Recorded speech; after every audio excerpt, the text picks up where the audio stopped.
여러분 안녕하세요. 네, 파파게러지입니다. 예, 제가 파파 이렇게 외치려고 하다가 최근에 댓글에 그거 안 했으면 좋겠다고 해서 제가 적극적으로 반영을 하기로 했습니다. 여러분, 남자가 자기가 진짜 못한다고 안 하는 게 있습니다. 자기는 정말 이거 하나만큼은 잘한다고 생각하는 게 두 가지가 뭔지 아십니까?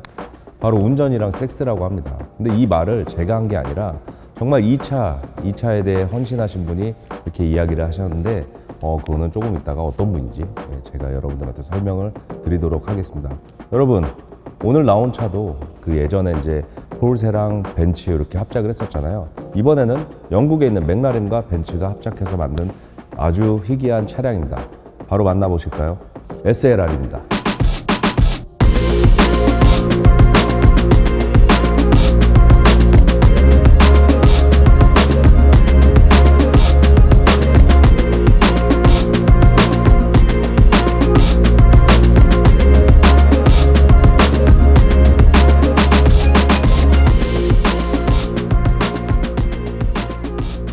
네, 여러분, 제가 요즘에 조금 많이 나아지지 않았습니까? 예, 엄청 노력을 하고 공부도 많이 합니다. 그래서 제가 오늘은 조금 헷갈릴 수도 있을 것 같아서 이렇게 자료를 좀 준비를 했어요. 근데 뭐 뻔한 자료니까 좀 보면서 이렇게 해도 이해하길 바라겠습니다. 자, 여러분, 벤츠랑 맥라렌이랑 합작해서 만든 차량 SLR인데요. 이 SLR이 어떻게 벤츠랑 맥라렌이 만났는지부터 설명을 드리도록 하겠습니다.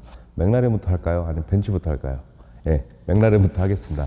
맥라렌 같은 경우는 영국의 이제 브루스 맥라렌이라는 사람이 이제 포드랑 페라리에서 나오잖아요. 그분이 설립한 회사인데 그분이 자기가 만든 차를 테스트하다가 빨리 이제 사망을 합니다. 예, 그러고 나서 계속해서 회사는 유지가 됐었는데 맥라렌은 전설이라고 불리는 레이스카 디자이너분 한 분이 계세요. 누구냐? 그분이 바로 고든 머레이입니다. 예, 고든 머레이가 만든 차량, 대표적인 차량 있잖아요. 맥라렌 F1. 기네스에서도 가장 빠른 양산차로도 분류가 됐었고 많은 기록을 내기도 했었습니다. 그리고 최근에 고든 머레이가 은퇴를 하면서 이렇게 좀 작은 차 위주로 이렇게 디자인도 하고 막 그랬었는데 고든 머레이가 한참 잘 나갈 적에 이제 F1 차들도 많이 만들었고 벤츠랑 합작해서 이 차를 만들게 됩니다. 자, 어쨌든 고든 머레이는 레이스카 디자이너인데요. 레이스카 디자인에 엄청난 이제 성과를 이룬 사람이기도 합니다. 자, 그 사람이 벤츠랑 어떻게 만나게 됐냐? 다시 이제 벤츠로 돌아가겠습니다. 벤츠는 1890년도에 처음에 페이던트 모터바겐이라는 가솔린 차를 처음에 내놨고, 그리고 나서 1901년에 자동차 모양, 그 전에는 이제 마차 모양이었지만 자동차 모양을 갖춘 차량이 등장을 했고요. 그 다음에 1910년에 최초로 200마력을 넘기기도 했습니다. 그리고 이제 1914년에 벤츠가 레이싱에서 우승을 하고요. 그 뒤로 계속 승승장구를 하면서 히틀러가 정권하던 시절에는 시속 400km가 넘는 차량도 만들기도 했었습니다. 그리고 나서 이제 벤츠가 포뮬러 1에도 적극적으로 참여를 하게 되고 경주에 많은 참가를 하기 시작을 합니다. 1950년대에 돼가지고 이제 멕시코 파나메리카나 컵이라는 곳에 이제 참여를 하기 위해서 바로 300 SLR이라는 차량이 출전을 합니다. 여러분, 파나메리카나 혹시 어디서 많이 들어본 적 없어요? 요즘 벤츠 타시는 분들 아시잖아요. 수직 그릴 있죠. 그게 이제 파나메리카나 그릴이라고 하는데 그 그릴 이름을 그 경기에서 따왔다고 보시면 되고요. 그리고 폴세 파나메라도 그 경기 이름을 따왔다고 생각하시면 될 것 같습니다. 자, 다시 300 SLR로 돌아와가지고 1955년도에는 벤츠가 엄청난 인재를 가지고 우승을 하기 시작을 하는데 F1에서는 판지오 선수가 월드 챔피언을 가져가고요. 그리고 파나메리카 컵에 나갔던 300 SLR로 우승을 따내기도 합니다. 그러다가 1955년 후반쯤에 르망 24시에 출전한 300 SLR이 알죠? 83명 사상자를 낸 초유의 사고가 나기 시작을 합니다. 그 뒤로 이제 벤츠는 모든 레이싱에서 철수를 했고요. 계속해서 이제 30년 동안 자취를 감추기 시작했었습니다. 레이싱 경기에서는 벤츠를 볼 수가 없었습니다. 하지만 이제 벤츠 팬들은 레이싱에 참가하길 원했었고 1967년이 돼서 이제 메르세데스 엔지니어가 레이싱에 안 나가는 벤츠를 직접 레이스카로 만들려고 했습니다. 그래서 300 SEL 6.8리터 AMG 레이스카를 만들었는데 그 당시 이제 빨간색으로 이렇게 칠해서 사과 공장이었던 그 부지를 공장으로 이렇게 바꿔서 이게 태어난 게 바로 AMG입니다. 그때부터 이제 AMG가 시작이 되었고요. 1985년에 그룹 C에 C9을 보냈습니다. C9 어디서 많이 들어본 적 있죠? 제가 며칠 전에 500이 설명할 때 거기에 나왔던 그 엔진들, 그게 바로 C9입니다. 네, 그래서 이제 8기통. 이 당시에 C9을 보내면서 이제 자우버랑 같이 함께 레이스에 나갔고요. 근데 86년이 돼서 DTM에 1902를 보내면서 M3랑 경쟁을 하기 시작을 합니다. 자, 자우버와 슈마우를 데리고 포뮬러 1 계획도 세우는데 1990년에 이제 공백기 동안 못 가져간 트로피를 얘가 이제 DTM에서 다 가져갔었어요. 예, 많은 우승을 거뒀었고 1995년이 돼서 포뮬러 1에 복귀를 합니다. 근데 누구랑 복귀를 했냐? 이 자우버랑 복귀한 게 아니라 맥라렌과 함께 이렇게 해서 엔진을 공급하고 맥라렌에서 샤시를 만들고 이렇게 해서 F1에 참가를 했습니다. 예. 그리고 나서 1998년에 월드 챔피언을 당연히 따냈고요. 1910년에 브론즈피를 인수하면서 지금의 메르세데스 벤츠 팀이 탄생을 하게 됐습니다. 자, 이렇게 맥라렌이랑 벤츠랑 같이 합작해가지고 F1도 나가서 많은 우승을 거둬들이면서 이제 같이 합작된 프로젝트 슈퍼카를 하나 내놓는데 그것이 바로 여러분 지금 제가 가지고 온 SLR입니다. 예. 이 SLR 같은 경우는 고든 머레이랑 이제 메르세데스 팀이랑 같이 이렇게 만들었었는데 초창기 때는 괜찮았었어요. 프로젝트 초기 진행할 때 괜찮았는데 메르세데스 아시죠? 제가 기존에도 이제 CLK 블랙 시리즈 설명할 때 여러분들한테 말씀을 드렸잖아요. 얘네들은 양산형으로 나오면은 고객의 니즈에 맞춰서 생산을 하기 때문에 고급스러워야 되고 편의성도 다 갖춰야 되고 그리고 이제 운전하기도 편해야 된다고 제가 말씀을 드렸잖아요. 근데 고든 머레이는 F1 레이싱카 디자이너예요. 그러니까 무엇이냐면 퓨어하고 스포츠하고 무조건 뭐 편의성 따윈 다 개나 줘버려야 돼요. 그러니까 무조건 빨라야 되고 기록도 내야 되고 굉장히 공기 저항도 흐름에도 되게 좋고 엔진도 효율성도 굉장히 높아야 된다고 하는 분이 그분인데 그분 둘이서 만났어요. 그럼 과연 어떻게 됐을까요? 당연히 안 좋겠죠. 개발 초기 때부터 엄청나게 싸웠다고 해요. 나중에 결국에는 그 고든 머레이가 하는 말을 보면은 정말 뭐 벤츠를 욕하기도 합니다. 그러면서 어쨌든 태어난 비운의 차이긴 한데 이 차가 1955년도에 만들었던 300SLR의 다음 모델이기도 하는데 이 차가 굉장히 특이합니다. 여러분 저랑 함께 앞에서부터 옆 그리고 뒤에까지 어떤 디자인을 갖추고 있고 어떤 기능을 하는지 한번 보도록 하겠습니다. 자, 이제 벤츠 SLR는 이제 설명을 드려야 돼서 제가 또 트레이드 마크로 좀 밀고 있는 흰 장갑을 끼도록 하겠습니다. 자, 벤츠 SLR 맥라렌 같은 경우에는 이게 2003년부터 2010년도까지 제조를 했어요. 그리고 그 중간마다 한정판들이 여러 개 존재를 하는데 가장 이제 값어치가 있는 한정판으로서는 우리 한국 디자이너분 윤일아 씨가 이렇게 디자인했었던 스털링 모스 있잖아요. 제가 초반에 남자가 절대 자기는 못한다고 인정하는 두 가지 얘기했던 분이 바로 이 스털링 모스 경인데요. 이분을 기념하면서 이 한정판을 75대 내놓은 모델을 제가 파파게러지에서도 예전에 한번 올린 적이 있어요. 그래서 그거를 참조하시면 될 것 같습니다. 자, 다시 SLR로 돌아와 가지고요. 이 SLR 같은 경우는 1955년도에 생산됐었던 SLR 후속 모델이기도 하고요. 그리고 엔초랑 까레라 GT랑 경쟁을 했었습니다. 근데 엔초랑 까레라 GT가 지금 현재 가치를 보면 얘가 제일 낮아요. 지금 그리고 한국이 가장 쌉니다. 그리고 나서 이제 맥라렌이랑 이제 합작을 해서 만든 차이기도 한데 아까 싸웠다고 그랬잖아요. 곳곳에 이제 왜 싸웠는지 그런 부분도 하나하나씩 여러분들 설명을 드릴 거고요. 그다음에 얘는 프론트 미드스 구조에 굉장히 좋은 밸런스를 가지고 있는 차량입니다. 자, 일단 앞에서부터 보겠습니다. 사실 저는 이제 300SLR 같은 경우는 아까 말씀드렸던 파나메리카나 그릴이 들어가 있어서 그릴이 좀 세로로 되지 않았을까 이런 것도 좀 기대를 했었는데 그 당시 나왔을 때 이렇게 좀 멋진 디자이너로 나오기 시작했었습니다. 그리고 미래지향적인 디자이너고 마치 포뮬러 1의 그런 그 노즈 같지 않아요, 이 앞에가? 저는 그렇게 생각을 하고 있어요. 처음 나왔을 때 와 진짜 이쁘다. 이건 좀 호불호가 많이 갈리는 디자인이긴 한데 불사조 같기도 하고 그리고 이 라이트 있잖아요. 제가 이제 CLK 그때 설명했을 때도 이 라이트 정말 예쁘다 생각했는데 이 라이트도 그대로 딱 들어가 있고 이게 나중에 이거 마치 이렇게 딱 보면 또 파가니 존다 같기도 하고 자 벤츠는 또 파가니랑도 또 인연이 있잖아요. 자, 앞에 보시면 이제 이 프론트 노즈가 앞으로 뾰족하게 나와서 이 안쪽으로 이렇게 바디킷 에어로 형성을 이렇게 해놓은 것 같은데 이 앞에 그릴도 그냥 놓치지 않았어요. 공기 흡입량을 이제 일정하게 높이고 다운포싱을 유지하기 위해서 이렇게 만들었다고 합니다.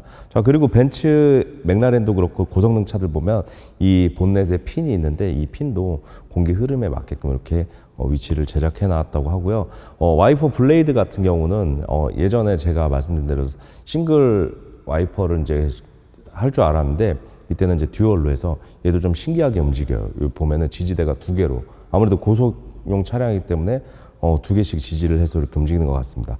자, 프론트 미드십 구조를 가지고 있는 이 벤츠 맥라렌 SLR은요, 무게 배분이 49대 51로 정말 적절한 무게 배분을 이루고 있고요. 그리고 옆 라인이 정말 미쳤다고 표현을 할 수밖에 없는데, 이 휠 자체도 저는 처음에 이게 로렌저의 휠인가? 뭐 이렇게 생각을 했었는데, 어쨌든 이 효율성을 극대화하고 공기에 대한 흐름을 극대화한 이 휠, 그리고 이 위쪽에도 그 핀이 존재하지만 이 옆에 300SLR 보면 이 옆에 이렇게 흡입구가 덕트랑 존재하는데, 거기에 대형 핀을 둬서 옛날 과거의 오마주도 살리면서 기능도 극대화했다고 보시면 됩니다. 그리고 메르세데스 로고 대신해서 맥라렌 로고가 곳곳에 들어간 걸 볼 수가 있고요. 가장 큰 특징 중에 하나가 뭐냐면 바로 이 머플러입니다. 머플러가 기존 차량이랑 다르게끔 이 앞에 위치한 걸 볼 수가 있는데, 이거는 예전에 이제 한국에 들어온다 만다 이런 이야기가 있었는데, 결국은 들어왔고, 이 차량 같은 경우는 이제 직수입 업체를 통해서만 몇 대가 들어온 걸 알 수가 있습니다. 자, 사이드 미러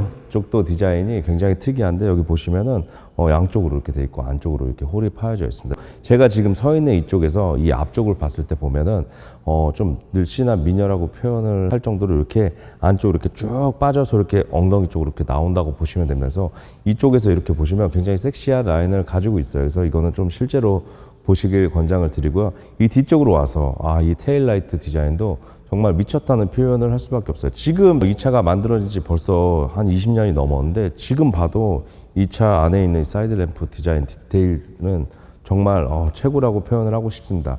자, 그리고 제가 이 옆라인에 왔을 때 여러분들한테 이제 설명을 드리고 싶은 게 있는데, 이 차 같은 경우는 셰시 전부 다 카본 터보로 이루어져 있습니다. 자, 이 차가 이제 네 번째 카본 터보를 이용해서 만든 차량인데, 제일 첫 번째가 고든 머레이 작품인 맥라렌 F1, 그 다음에 페라리가 제작했던 F50, 그 다음에 엔초 페라리, 그 다음으로 SLR이 카본 터보를 적용한 차량이라고 보시면 되고요. 고든 머레이가 이 앞에 엔진 달린 이제 프론트 엔진 방식의 차를 만들어 본 적이 없어서 페라리를 직접 찾아가서 이렇게 자문을 구하기도 했다는 이야기도 있습니다. 그리고 이 네 번째로 만들어진 카본 터보에 있는 만큼 문도 옛날처럼 거링 도어가 아니라 VLS 도어라고 해서 버터플라이 도어를 채택하고 있는데, 이 도어가 굉장히 가볍고 타고 내리기도 생각보다 수월해요. 이따가 제가 타고 내리는 것도 한번 보여드릴 수 있도록 하겠습니다. 자, 이쪽 뒤쪽으로 오시면은 스포일러가 이렇게 조금 돼 있는데, 이게 굉장히 신기해요. 여러분들 이제 저는 이 차를 언제 처음 몰아봤냐면 게임에서 몰아봤거든요. 그란투리스모에서. 거기서 이제 뒤에 리어 뷰를 보고 있으면 이 스포일러가 브레이크를 밟으면 이렇게 쫙 하고 올라가는 기능을 가지고 있어요. 이게 뭐냐면은 에어브레이크라고 그래가지고, 이게 브레이크를 밟을 때마다 이렇게 쭉 올라오는데, 그것도 여기 테스트를 눌러보시면은 이게 쫙 동작하는 걸 볼 수가 있습니다. 이거는 이따가 카메라 하시는 분들이 디테일 컷을 잡아주시길 바라겠습니다. 자, 그리고 이 차는 최초로 카본 세라믹 브레이크도 탑재를 했습니다. 그래서 제동력도 확실하고요. 왜 이 차 자체가 이런 뭐 탄소 섬유부터 시작해서 카본 세라믹 브레이크, 뭐 에어 브레이크 시스템이 다 적용이 됐냐면, 아까도 말씀드린 대로 맥라렌이랑 벤츠가 F1에서 만났기 때문에 F1에 있는 기술을 이 차량에 접목을 많이 시켰기 때문입니다. 네, 뒷모습을 보면 정말로 뒷모습 진짜 예쁘다 이런 생각을 하는데, 이게 예쁘다는 게 전체적으로 봤을 때보다 여기 가까이서 저처럼 이렇게 보면은 디테일적으로 그 시대에 이런 차를 만들었다 이런 생각이 들 정도로 정말 예쁘다고 보시면 될 것 같습니다. 그리고 이 뒤에 보시면은 벤츠를 뜻하는 이 삼각별 있잖아요. 여기에 그대로 이렇게 되어 있네요. 뭐 뒤에 맥라렌에도 써줄 줄 알았었는데 그거는 지금 없고요. 이 아래쪽으로 보시면 후진등이랑 이제 안개등이 들어가 있고, 이 메쉬 아래쪽에 이제 디퓨저가 들어가 있는데, 저는 이런 생각을 해요. 가끔 이 만약에 SLR이 그 옆으로 머플러를 뽑은 게 아니라 뒤쪽에 만약에 배치를 했었다면 과연 어떤 느낌이었을까 이런 생각을 하는데, 뒤에가 머플러를 둘 만한 공간이 생각보다 없어요. 여기다 두기도 조금 별로일 것 같고, 가운데 두기도 좀 별로일 것 같고, 정말 옆에다가 둔 거는 신의 한 수라고 저는 생각을 합니다. 고든 머레이가 추구하는 이 차량과 벤츠가 추구하는 이 차량이 너무나 이제 생각이 달라서 서로 이상하게 짬뽕이 된 것 같아요. 가벼운 소재를 쓰면서도 이 차가 결코 가볍진 않습니다. 바로 이 차 공차 중량이 1768kg인데 이 차가 대신에 편의성이 굉장히 좋아요. 어떻게 좋냐면, 트렁크를 열어봐도 사실 이 에어브레이크 시스템 때문에 그 스포일러를 둘 공간에 이렇게 자리를 많이 차지 않을까 이렇게 저는 생각을 했는데, 그것도 생각보다 많이 차지하지 않고요. 이 안쪽 트렁크 공간이 슈퍼카 치고 굉장히 넓다고 보시면 됩니다. 제가 볼 때는 이거 골프백 한두 개 정도 들어갈 것 같다는 느낌이 들어요. 실제로 넣어보진 않았지만 그렇게 데일리성도 이렇게 충분히 가능한 슈퍼카로 저는 생각이 듭니다. 예전에 그 페리스 힐튼이 이 차를 타고 다니는 걸로 화제가 됐었잖아요. 네, 그만큼 이 차는 타고 내리기도 카본 터보 특성 빼고는 정말로 편하고요. 탔을 때도 이 시트의 그 포지션이나 이 넓이 이런 게 굉장히 편하다고 보시면 돼요.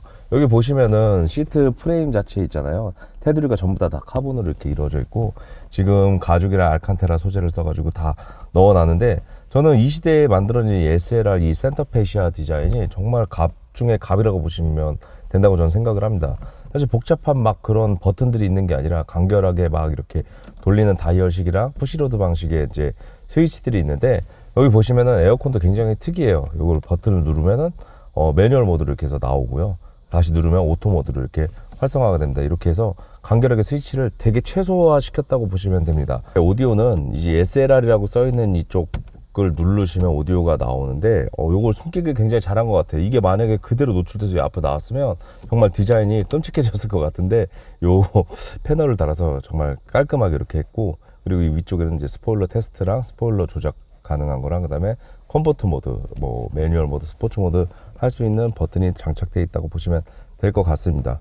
자, 그리고 이쪽 기아봉 쪽으로 보시면은 좀 특이하게 이 람보르기니도 요즘에 이런 거 좀 재밌는 걸 많이 하는데 벤츠가 먼저 했어요. 기아봉에다가 이렇게 스탑 앤 스위치를 이렇게 해놔가지고 시동을 거는데 좀 웃긴 게 뭐냐면 그 얘네가 이제 뭐 키레스코 해가지고 바로 뭐 이렇게 해가지고 키만 들고 있으면 이렇게 하는 스마트 시스템이 아니라 지난번처럼 이거를 큰일 났다 이거 키 여러분 제가 키 하니까 생각이 나는데 이 키가 이렇게 생겼어요. 세모나게 사실 벤츠키랑 좀 다르잖아요.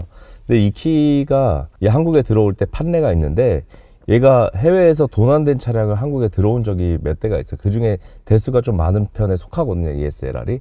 그래서 이거를 SLR을 사실 때는 그 도난되었던 차인지 아닌지 해외 사이트에다 이 차대번호를 넣어서 확인을 한 다음에 사시는 걸 추천을 드립니다. 한국 법상으로는 그게 전혀 법적으로 문제가 없다고 이 판례가 나오긴 했는데 그래도 해외에서 부품 주문하거나 그럴 때는 이 차가 도난으로 뜨기 때문에 부품이 이렇게 제공이 안 될 수도 있기 때문에 그거를 좀 잘 아시고 이렇게 구매를 하시는 걸 추천을 드리고요. 다시 실내로 들어왔을 때 이 키를 가지고 돌려서 이 기아봉을 연 다음에 스타트를 하는 방식으로 이렇게 채택이 되어 있고요. 기아는 5단 미션, 토크 컨버터 방식의 5단 미션인데 얘가 이제 락업 기능을 있어서 일단 빼고 이제 락업이 다 준비가 돼 있어서 미션 속도가 굉장히 빠르다고 합니다. 근데 그래도 듀얼 클러치나 이제 그런 SMG처럼 싱글 클러치 방식보다는 빠르거나 그렇게 재밌진 않아요. 근데 이 차의 진정한 매력은 이 앞에 깊숙이 숨어있는 엔진에 있는데 그거는 조금 이따 엔진을 설명할 때 말씀드리도록 하겠습니다. 그리고 벤츠 하면은 그 시트 포지션 조절할 때 이 윈도우 쪽에다 이렇게 놓잖아요. 근데 맥라렌은 어딘 줄 아시죠? 맥라렌 영국 차들은 다 이쪽이나 아니면 시트에다 두는데 얘네들은 타협한 흔적이 보여요. 이 왼쪽 하단부 아래쪽에다가 문 여는 것부터 시작해서 이 윈도우 스위치들 있잖아요. 창문 내리고 올리는 스위치 그리고 시트 조절 장치를 이렇게 해놨습니다. 그리고 벤츠에서 아무리 가볍게 만들어도 모터를 너무 많이 넣어가지고 이 시트도 심지어 오토예요. 오토로 되어 있고요. 이 핸들도 SLR 모양처럼 이렇게 좀 삼각하게 뾰족하게 이렇게 맞는 걸 볼 수가 있습니다. 그리고 계기판에 보시면 맥라렌 로고가 찍혀 있지만 전형적인 벤츠 계기판을 띄고 있고요. 스피커는 당시에 이제 보스랑 협업해서 보스 오디오 시스템이 들어갔다고 보시면 될 것 같습니다. 네, 엔진룸을 보도록 하겠습니다. 엔진룸이 굉장히 독특하게 열리는데요. 일단 핸들 아래에 있는 그 보넷 스위치를 열고요. 그리고 이 차량 아래쪽 보시면 양 끝에 또 이 그 고정하고 있는 걸쇠가 보입니다. 그거를 이렇게 당기신 다음에 이게 익숙해지면 괜찮은데 이렇게 살짝 들어서 앞으로 이렇게 온 상태로 옆에서 숙여주시면 됩니다. 자, 이런 식으로 이렇게 열어두시면 되고요. 정비성 때문에 한 번 더 열리는데 일단 이렇게 열어드리도록 하겠습니다. 이 안쪽을 보시면은 이 보넷 자체가 다 카본으로 이루어진 걸 볼 수가 있습니다. 그리고 알루미늄 방열판을 따라서 열 소치를 최소한으로 했고요. 카본 자체도 열을 많이 안 타기 때문에 한 이 정도만 붙인 걸로 볼 수가 있고요. 그리고 보시면은 제가 이제 앞으로 또 여러분한테 보여줄 촬영할 수도 있는 그 레이스카들이 몇 개인데, 그 레이스카처럼 이 앞에 휀다들이 그냥 원래 바퀴가 보이는 버전도 있거든요. 바이퍼나 뭐 그 에스턴 마틴 같은 건 바퀴가 보이는데, 휀다 이 가드를 설치를 한 걸 볼 수 있고, 이 앞쪽으로 라이트에는 이제 HID 발라스터 시스템이 장착이 된 걸 볼 수가 있습니다. 그리고 이 차량 같은 경우는 엔진이 굉장히 독특한데 5.5 슈퍼차지드 엔진을 장착을 했고요. 그 다음에 이제 드라이 썸프 방식의 그 오일 방식을 써서 엔진 자체를 아래쪽으로 이렇게 무게 배분을 확 낮춰놨고, 그리고 이제 이게 길잖아요. 긴데도 엔진을 최대한 운전자 쪽으로 끌어놔서 굉장한 무게 배분을 자랑한다고 합니다. 그리고 이 차량은 이제 무게가 굉장히 무거운데도 불구하고 제로백은 3.8초고요. 엔진 마력은 626마력을 자랑합니다. 그리고 아까 얘기한 대로 그 예전에 제가 이제 블랙 시리즈도 말씀을 드렸잖아요. 벤츠가 6단 미션은 조금 뭐랄까 6단 7단 미션이 유리 미션이라고 좀 소문이 나 있거든요. 그래서 고출력 엔진을 감당할 수 있는 미션이 안 돼서 5단 미션을 넣은 것 같아요. 그래서 조금 이 차에 운전하거나 그런 건 편한데, 아마 이제 오랫동안 놨을 때 지금의 까레라 GT나 이런 거를 비교했을 때 좀 가치가 낮아지는 요소가 있지 않았을까, 이렇게 저는 생각을 합니다. 잘 걸렸고,